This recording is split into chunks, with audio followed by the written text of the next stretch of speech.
Donc celui qui parlait des organes disparaissait régulièrement. J'ai beaucoup de choses qui me restent, des poèmes, des documents sur l'écrire, sur ce que écrire a pu signifier pour elle, des manuscrits pour adultes.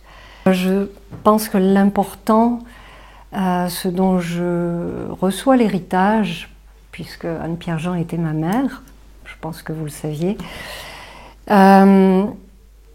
c'est cette notion de transmission.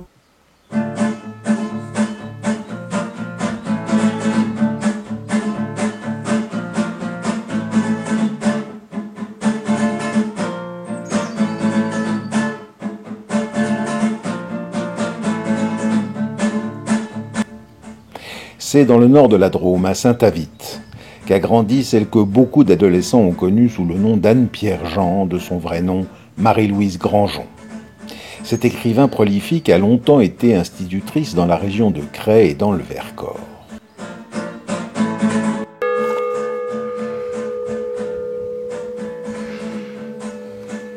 On lui doit une quarantaine de livres où elle raconte à son jeune public un monde rural parfois dur, parfois tendre et solidaire.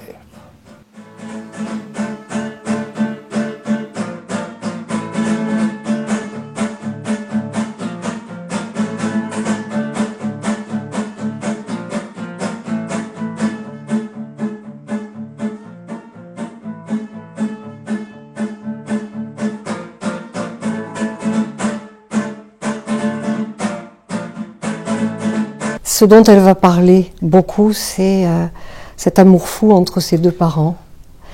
Une maman qui est très jeune, couturière, je pense, et d'un papa qui est beaucoup plus âgé, qui a une cinquantaine d'années, je pense, quand elle naît, même peut-être un peu plus. Donc il y a deux petites filles, elle naît en premier, puis une petite sœur née 3 ans ou 4 ans après. Elle naît en 1921 et assez vite la famille s'installe à Saint-Avit. Donc petit village perché pas loin, quelques kilomètres. Et c'est là que les souvenirs dont maman parle commencent vraiment. Bon, la naissance à Châteauneuf, c'est pour l'état civil, mais Saint-Avit, c'est vraiment l'enfance. Et cette installation à Saint-Avit, et l'attachement à Saint-Avit, ça tient une grande partie dans son histoire. Et c'est une histoire d'amour dans votre... Grand amour entre cet homme, Jean-Michel, donc, Robert, et Louise Bonnet, qui est une jeune femme qui n'a pas de fortune, qui est née d'une maman divorcée, ça aussi c'est quelque chose qui marque vraiment l'histoire, et qui a la chance d'être épousée par cet homme qui était veuf d'une première épouse, qui s'était juré de ne pas épouser une autre femme qui aurait pu vivre du temps où sa première femme vivait. Donc forcément, il rencontre une jeune femme, et cette jeune femme, il lui donne une position sociale, en fait.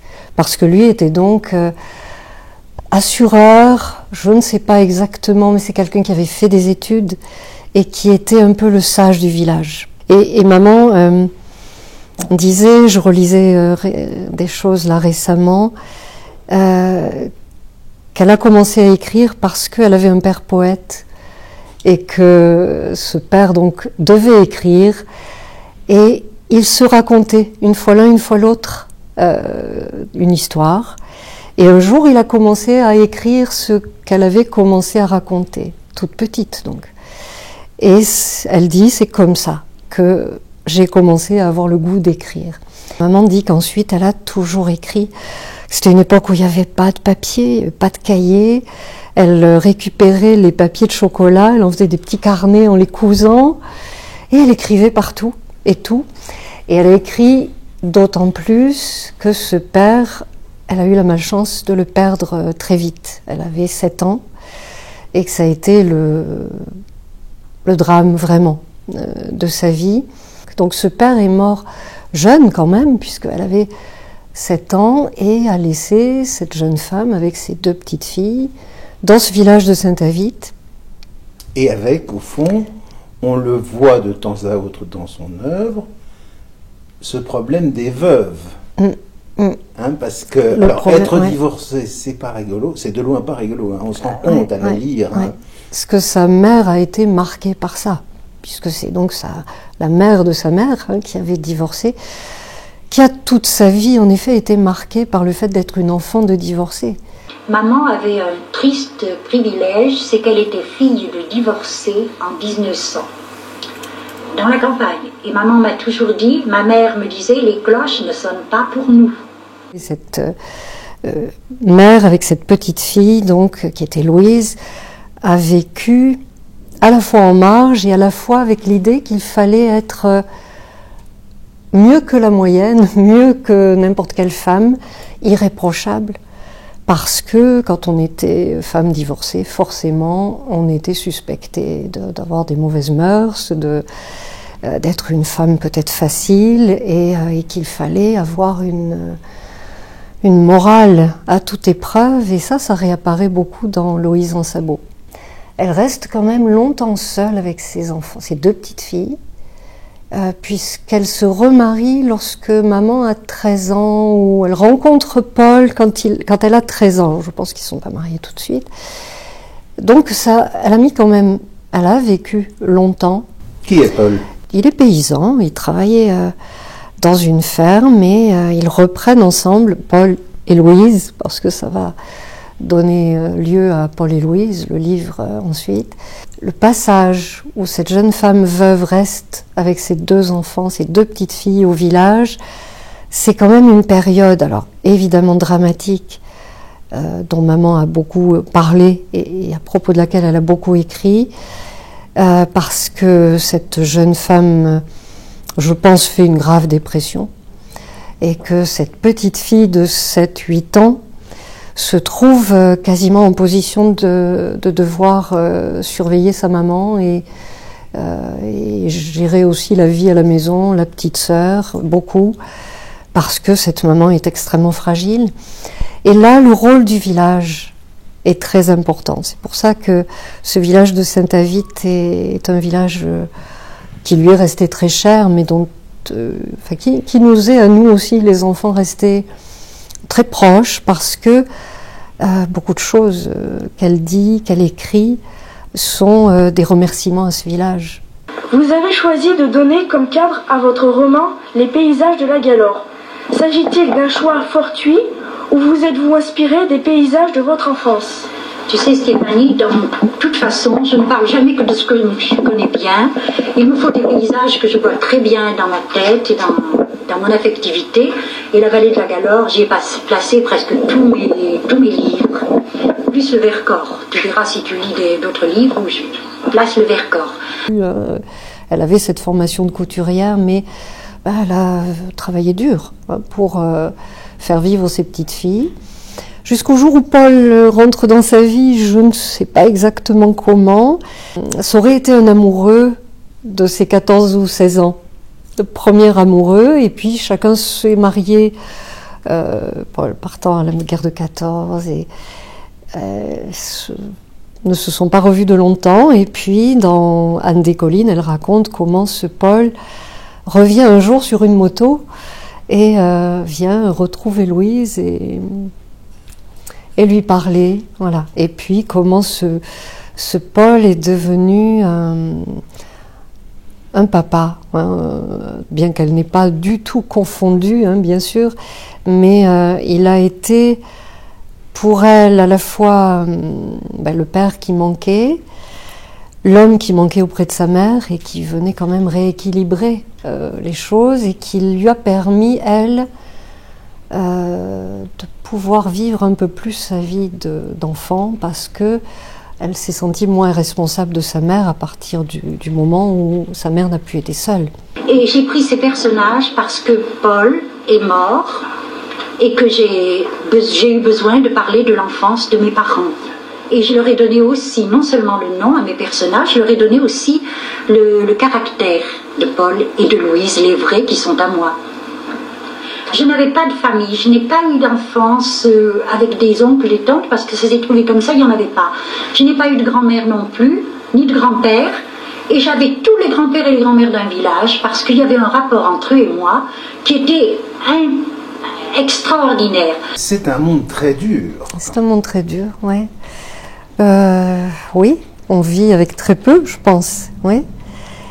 Mais ça, c'est pas quelque chose qui apparaît beaucoup dans ce qu'elle dit. Alors, ça apparaît dans ses livres, quand elle reprend, oui, les portraits de gens qui ont vécu à cette époque-là, on voit, en effet. Mais dans ce qu'elle dit, elle, de ses souvenirs d'enfance, c'est pas ça du tout qui réapparaît. Ce qui apparaît, c'est, dans un premier temps, les peurs, j'allais dire les terreurs, déjà orpheline de père, d'être orpheline de mère, et de se retrouver à l'orphelinat parce que pas de grands-parents, personne d'autre. Ce qui réapparaît aussi petit à petit, et qui va être, je pense, validé par la venue de Paul et renforcé par la personnalité de Paul, c'est le goût d'être et c'est le bonheur des petites choses, enfin, le lien à la nature, le bonheur d'observer. Il y a, ça, on le voit dans ce qu'elle écrit, c'est toujours, j'allais dire, très sensuel. Il y a une présence de la nature, il y a une présence des liens entre les gens.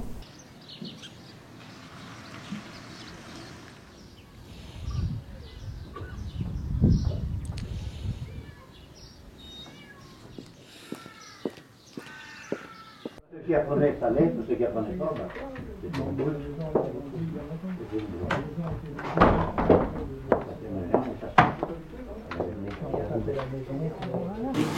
C'est les premiers postes. Après, je suis persuadée, j'ai pas retrouvé la photo de mariage, donc je sais pas que je l'ai vue, cette photo de mariage. Une fois, il était coupé, il était retourné, nous on le retournait à la fourche en bois, et puis après on a cuché. Voilà. Donc on faisait des petits tas. Oui, pour que le rosel mouille pour le soir. Voilà, quand il était sec, et puis le lendemain, il fallait défaire ses cuches. Ouais, pour les Toute l'après-midi, il fallait les remuer. Oh là là. Et puis après, on allait les charger. Après, c'était pour que ça soit plus facile à charger aussi. 10 heures, tu allais défaire les cuches, 2 heures d'après-midi, au lieu de faire la sieste, tu allais retourner le four. Ah ben oui, c'est ça. Mais c'est vrai que le travail était complètement différent. Et personne ne gémisse. Et personne, oui. On y allait. Oui. On gagnait rien, mais on n'achetait presque rien. Il y avait 3-4 vaches dans chaque ferme. Enfin, et puis une dizaine de chèvres. Oui. C'était, voilà, puis 2 chevaux. Enfin, ça, c'était à peu près c'était ce qu'il y avait chez mes parents. On s'entraidait, par exemple, à Saint-Bonnet, dans la famille. Il y avait deux chevaux là, il en fallait 4 à un moment donné pour labourer un peu plus profond. Hop, on prenait les 4 chevaux. Et puis, voilà. Elle devient donc institutrice. D'abord, est-ce que vous savez pourquoi? Je pense que parce qu'à cette époque-là, quand on s'en sortait bien à l'école, dans un village, on était encouragé à continuer, que pour les femmes, les petites filles de cette époque-là, il ne devait pas y avoir tellement de possibilités. J'imagine que ça a dû être beaucoup lié à l'époque, lié au fait que il n'y avait pas de moyens non plus quand même importants dans la famille, et que le maître, je pense, a dû insister auprès de sa mère pour qu'elle puisse la mettre en pension, aller faire des études au-delà du certificat d'études auquel s'arrêtait la majorité des enfants. Et tout ce que vous nous dites suggère donc qu'elle a énormément aimé ce métier. Oui, c'était vraiment une passion. Je crois que ça n'a pas été une maîtresse très classique, une institutrice classique, c'est-à-dire que je pense que son bonheur de raconter, trouver à s'exprimer auprès des enfants, elle a adoré les enfants, ça, je pense que il y avait une observation des enfants, et elle a été, je pense, très psychologue et très éducatrice, plus que pas seulement institutrice, mais elle s'est occupée aussi d'enfants qui avaient des difficultés psychologiques ou des difficultés de dyslexie, par exemple, et elle avait une capacité, je pense, à innover, à créer des possibilités. Je rencontre des personnes qui ont été ses élèves, et plusieurs qui m'ont raconté avoir été ses élèves en CP, puisqu'elle a fait des classes uniques pendant longtemps dans les villages, en la montagne ou en campagne, et puis elle a intégré CRE progressivement, et là, elle était centrée sur le CP, et donc l'apprentissage de la lecture. Et toutes les personnes que je rencontre m'en parlent comme d'une maîtresse qui les a marquées. J'en ai rencontré une il y a 2-3 jours qui m'a dit « Mais pour moi, quand j'étais malade, c'était un drame parce que 2 fois par semaine, on avait des histoires. Et que si j'étais malade, je ratais l'histoire, que je ratais le jour où on racontait les histoires. Et pour moi, c'était un drame d'être malade. » Oui, l'institutrice, c'était le personnage ou l'instituteur dans les tout petits villages. Elle a commencé donc, j'ai pas l'ordre, mais Lanlestan, qui est un petit village du nord de la Drôme, a été le premier poste. Et ensuite, elle a dû venir ici à Vaunavé et circuler tout autour, à La Blache, près de Plante de Baie, à Auriples, Alex, Eure. Je ne sais pas dans quel ordre, mais elle a La Rochette. Et puis elle est arrivée à Cré. Et donc dans ces villages-là, évidemment, elle arrivait, et je pense que ça transparaît dans beaucoup de ses livres, les aventures que vivaient les enfants et que vivait l'institutrice réapparaissent dans beaucoup de livres. Il y a la Demoiselle de Blachot, bien sûr, qui parle de son expérience à La Blache. Il y a aussi l'École ronde. Étonnant personnage qu'Anne Pierre-Jean, ancienne institutrice, profondément enracinée dans sa Drôme natale, dont la vie âpre a développé des qualités étourdissantes. À Cré, dans une maison qui du sol au plafond porte son empreinte, cette femme aux dons multiples s'est mise à écrire en 1965 quand la maladie l'a écartée de l'école. Puisant dans la rudesse des épreuves qu'elle a traversées, elle a publié plus de 30 livres pour les enfants, des romans où elle aborde des thèmes parfois très durs avec une délicatesse qui lui a valu des prix nationaux ou internationaux par Brassé. Traduite en une demi-douzaine de langues, l'œuvre d'Anne Pierre-Jean est l'aboutissement structuré d'une tradition familiale de conteurs et poètes, jadis illettrés. Vous nous avez dit tout à l'heure qu'elle commence très tôt à écrire. Oui. Est-ce qu'au fond, vous avez l'impression que votre mère a écrit sans interruption, avant même, si j'ose dire, de devenir une écrivain officielle? Moi, je pense que oui. Alors, bien sûr, pas de la même façon. Mais enfant, elle m'a toujours dit, en effet, qu'elle avait des quantités de petits papiers sur lesquels elle écrivait. Et à partir du moment où le père n'a plus été là, les histoires qu'il se racontait, ce dont elle se souvenait, elle l'écrivait tous les soirs. Elle me disait, voilà, elle l'écrit aussi, j'ai continué cette relation à ce père absent en continuant à écrire, comme si j'avais raconté une histoire le soir. Comme s'il me racontait des histoires, je me souvenais des histoires qu'il racontait, je les écrivais. Et puis, l'école joue un rôle très important parce que je pense que là aussi, elle a eu plaisir à apprendre, plaisir à écrire et que le maître a compté beaucoup, comme aussi un soutien et un encouragement à continuer. Peut-être, je pense que là, elle en a pris conscience plus tard, ça a été thérapeutique. Et je pense que le maître a pris conscience que c'était thérapeutique. Pour cette petite fille qui prenait sur elle, qui ne disait rien de ses angoisses, de pouvoir écrire. Et il l'a encouragée à écrire. Inventer une histoire, ça n'est pas difficile du tout. Tu sais, par exemple, quand j'écris pour les plus petits, je fais un film dans ma tête. Et tant que le film n'est pas au point, moi, je n'écris pas. Et puis le jour où le film est au point, où les personnages me disent on en a marre de rejouer toujours la même scène, de refaire tout ça, je l'écris.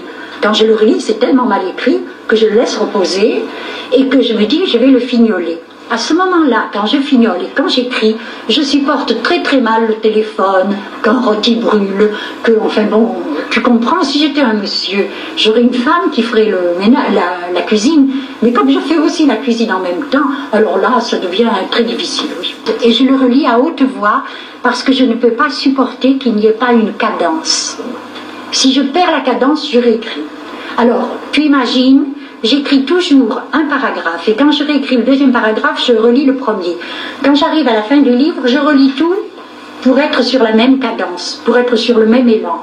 Ça devient énormément de travail. Et quand tu as tout relu, si le téléphone sonne, bon, c'est tout à recommencer. Donc, je mesure que c'est du travail parce que lorsque j'ai fini d'écrire un livre, je suis en général claquée et que j'ai besoin de faire quelque chose avec mes mains, du jardinage, de la décoration, n'importe quoi.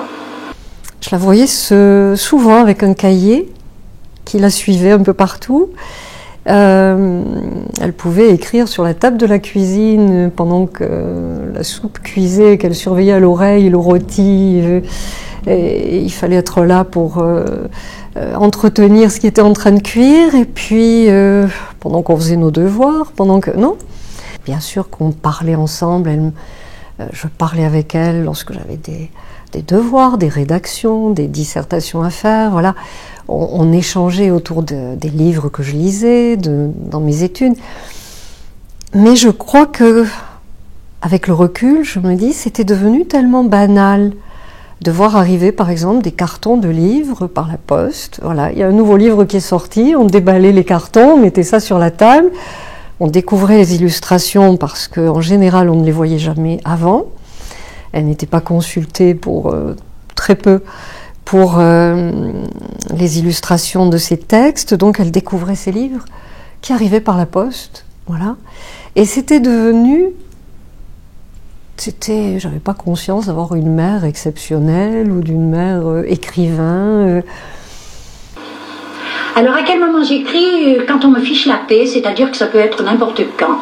Excepté le matin, parce que le matin, je le consacre au courrier. Pour moi, le courrier des enfants que je reçois, c'est sacré. Elle écrivait à ses correspondants. Alors c'était des enfants qui lui écrivaient par le biais de l'éditeur, par le biais des classes, parce que beaucoup de classes ont travaillé sur ces livres, qui étaient pris par les instituteurs ou par les professeurs de français comme livres de lecture de l'année ou comme des livres qu'on approfondissait. Et ces instituts ou ces professeurs prenaient contact avec elle, il y avait des échanges qui s'installaient, elle allait les voir, visiter les classes en fin d'année ou en cours d'année, il y avait des échanges de travail aussi, comme l'école ronde qui s'est coécrit avec une petite classe. Elle écrivait un chapitre, elle l'envoyait à la classe illustrait le chapitre, lui renvoyait les dessins, et puis elle allait les voir, elle leur lisait les chapitres suivants, les enfants réagissaient. Vous avez l'impression que c'est écrit simplement, mais je supprime beaucoup. C'est un travail de ciselure. En général, je m'isole, j'aime bien être j'ai un bureau à moi, une chambre à moi aussi, et puis si le soir je le fais dans mon lit, je suis isolée là aussi. Je laisse sur ma table de nuit la page quand elle m'agace et que je vois qu'il y a toujours un petit détail qui ne marche pas et tout, je la laisse sur la table de nuit et je la relis telle qu'elle.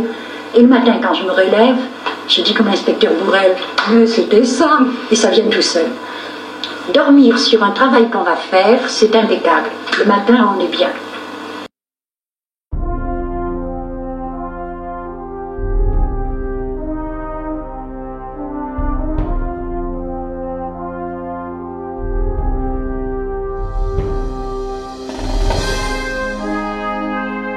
L'été 1944, avec les combats du Vercors et la dure répression qui sévit alentour de la part des troupes allemandes, a été terrible pour les populations locales. Anne Pierre-Jean a été témoin au plus près de ces heures qui ont amené ruines et souffrances. Ces événements et une vie difficile ont donné par moments aux écrits d'Anne Pierre-Jean un ton grave.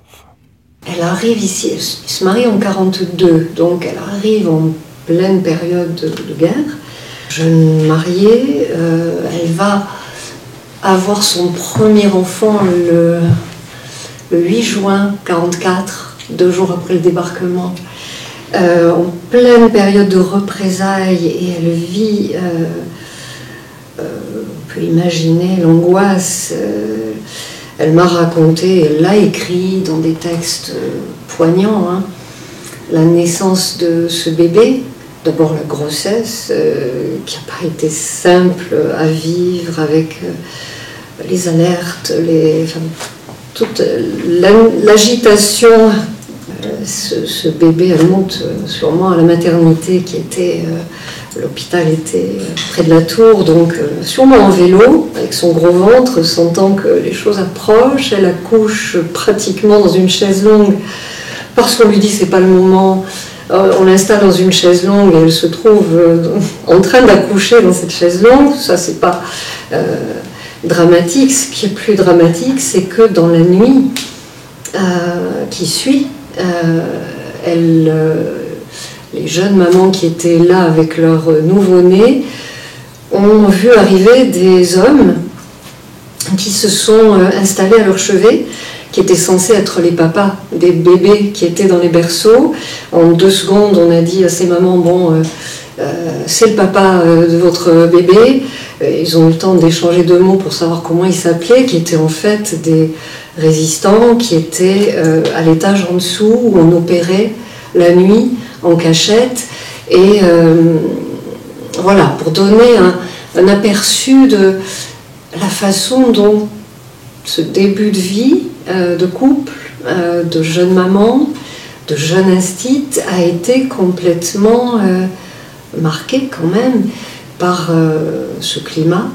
Elle a été à Gigor, dans cette école, jusqu'à la veille du jour où l'école a été brûlée, et on l'a informée vraiment la veille qu'il fallait qu'elle quitte cette école, et le lendemain l'école brûlée. Donc je pense qu'elle était au cœur de choses extrêmement tendues, violentes, qui l'entouraient.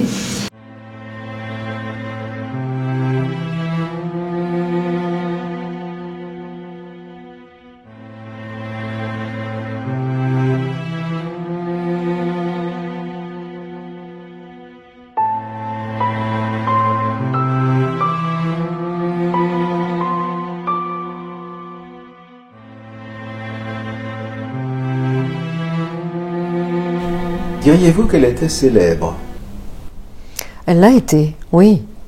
Oui, à partir du moment où elle a eu le prix du Salon de l'Enfance, ça a été quelqu'un qui a été très très reconnu. Et donc le Salon de l'Enfance, c'est 72, les premiers livres ont dû sortir dans les années 65-66. Je pense que ce prix l'a propulsé, en effet, sur le devant de la scène. C'était une époque où les auteurs pour enfants n'étaient pas très nombreux. Il y a eu une période où il y avait pratiquement tous les ans un livre. À 78 ans, Anne Pierre-Jean est la grand-mère idéale de dizaines de milliers d'enfants dans le monde. Beaucoup des 35 livres qu'elle a publiés ont été traduits, au total dans 8 langues, et maintenant qu'elle se déplace moins pour rencontrer ses lecteurs, certains qui ne s'en consolent pas n'hésitent pas à faire le voyage jusqu'à son beau jardin de Cray, dans la Drôme. Je dirais que c'était une femme extrêmement engagée à sa façon, très passionnée par ce qu'elle faisait, très vive.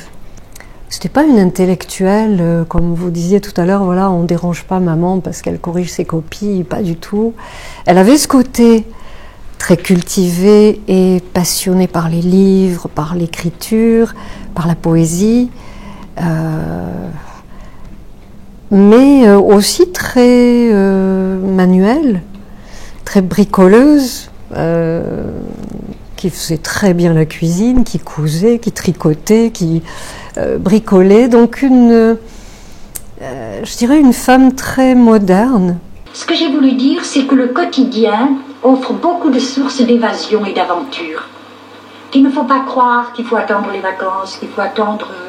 Je crois que tous ont fait du bonheur avec des petites choses. Je ne crois pas que je sois un auteur à message, mais s'il y a un message que je veux faire passer, c'est que le goût du bonheur sert de moteur dans la vie. Ceux qui ont le goût du bonheur se débrouillent de faire du bonheur, ils font feu de tout bois. Ils font du bonheur avec des petites choses, parce que le bonheur, on ne l'a pas tout le temps. Ce n'est pas possible, on ne peut pas l'avoir tout le temps. Mais chaque fois qu'on l'a à un niveau assez intense, on l'a tout entier, le bonheur. Et je crois que le goût du bonheur, il faut le trouver dans des petites choses qui ne sont pas forcément ni l'argent, ni les voyages, ni rien. C'est peut-être la rencontre avec quelqu'un, c'est peut-être une conversation, c'est peut-être, je ne sais pas, une fleur qu'on vous offre au bon moment ou un fruit qu'on trouve. Là, sur la rive, sous les branches pleureuses, c'est la place d'Hélène. Elle est assise sur sa roche. Sur ses genoux, les pages et le stylo retenus d'une main, et ses pieds nus dans la rivière. Le courant lui arrive par 2 biais de galets qu'il éclabousse en rage blanche. Il en écume pour la forme, un éclat blanc, la grosse voix, et déjà il goutille en arc-en-ciel dans la lumière, blanc, vert, soleil. Son eau est irisée quand elle arrive au pied d'Hélène. Des orteils l'ouvrent, mais il ne compte pas. Il les taquine et il poursuit sur sa lancée. Hélène pense qu'elle aime ce flot vif qui caresse et lutine et renouvelle son interminable caresse. Le courant est encore rapide. Il franchira, gaillard, les 3 arches du pont de pierre et puis celles du pont de fer et enfin les plus jeunes, celles du pont de bois. Et il épousera le Rhône, son seigneur de toujours, qu'il enlève au passage après le delta des Ramières. Hélène, d'une main, entr'ouvre l'eau qui court. Elle écoute l'instant.